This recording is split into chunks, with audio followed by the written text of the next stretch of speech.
Hello and welcome to today's voyage of Boggle Rocket. Today's destination? A question. Have you ever had your perspective on something flipped completely upside down when you learned one simple fact? Perhaps you thought someone was rude until you learned that they'd had a hard time that day? A dog once came up to me baring its teeth. I froze. Its owner called out, "He's okay, he just smiles with his whole face." It was only then that I noticed the wagging tail. Nothing about what was happening in the actual situation changed. It was just one piece of information which altered my entire view of it. And though Lego is not as important as some other issues in life, this is exactly what happened to me with Indiana Jones 77013 Escape from the Lost Tomb. Because when I first saw this set, I thought it was the worst of the wave. By far. What's that thin facade? Why is there so much empty space? All you're getting for your money is two identical, ugly, brick-built Anubis statues. Ugh, all those exposed Technic beams, and that pathetic little space slapped onto the back. This is clearly a hack job, and if I even get any of the sets in this tiny theme, it certainly won't be this one. What's that? Oh, it was inspired by adventurers and studio sets? Sign me up! Yes, as we discovered after some detective work in my last video, the designer of this set, Atticus TM, grew up with adventurers, and the theme continues to inspire his designs to this day. Hopefully now you understand the intro to this video. When I discovered this information, I immediately saw Escape from the Lost Tomb through new eyes. That, and it coincided with me rewatching the Indiana Jones series for the first time since I was a kid, and absolutely loving it. Crusade and Raiders, which this set is based on, chief among them. Of course I had to pick this set up. Let's start with one of its immediately most visually striking features, those two Anubis statues. Look familiar? Yes, I thought so too. You can see now why the brick-built design appeals to me, where before it seemed lazy for the modern day. Moving back a little, we have those two sarcophagi with nice gold stickers.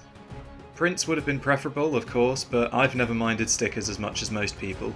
And beyond that, I love graphics in LEGO sets which depict real-world objects Lego-fied.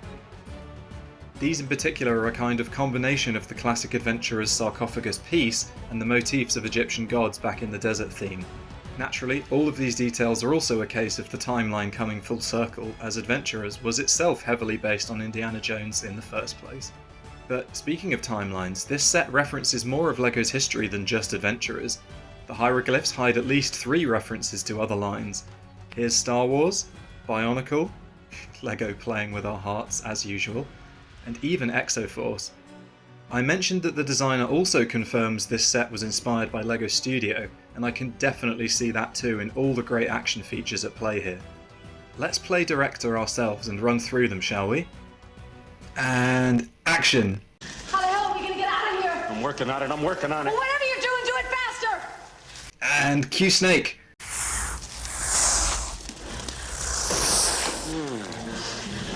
Where are you going? Through that wall. Here we go! Get ready! Andy, the torch is going out! Cue statue!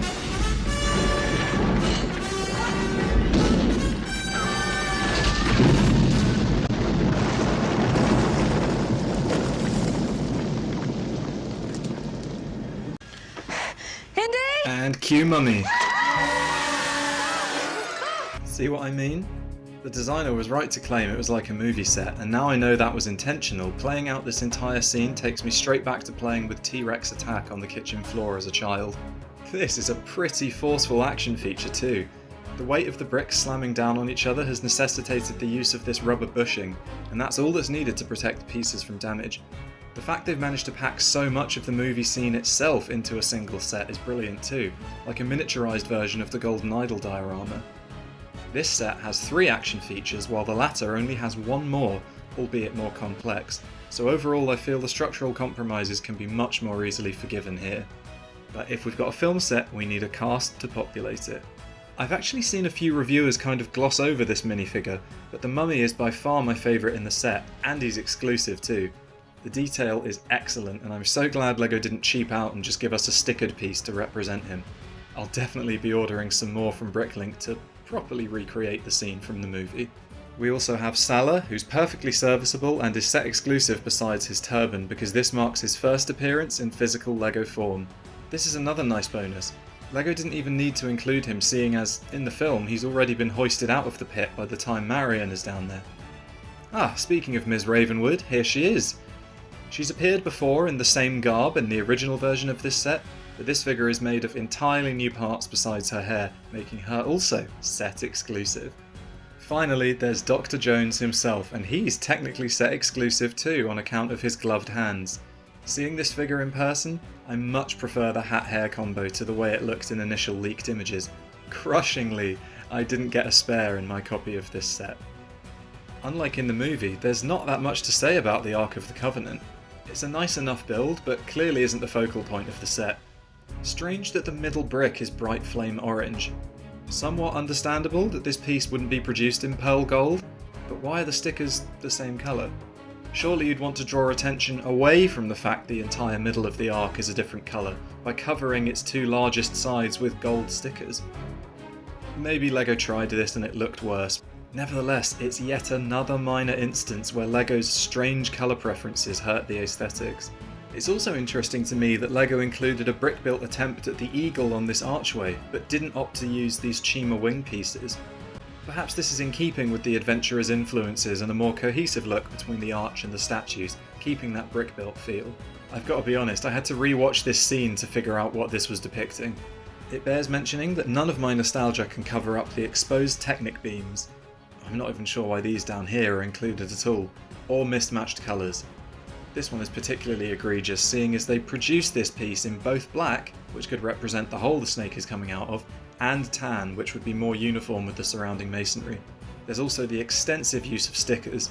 There's no denying this set would be seriously bland without them, and empty space in this set, though I do like this more location-based playset rather than a vehicle or building.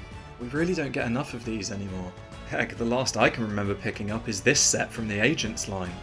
These critiques are all still things which I see as objective flaws that people should be aware of, even if I'm personally able to overlook them because of my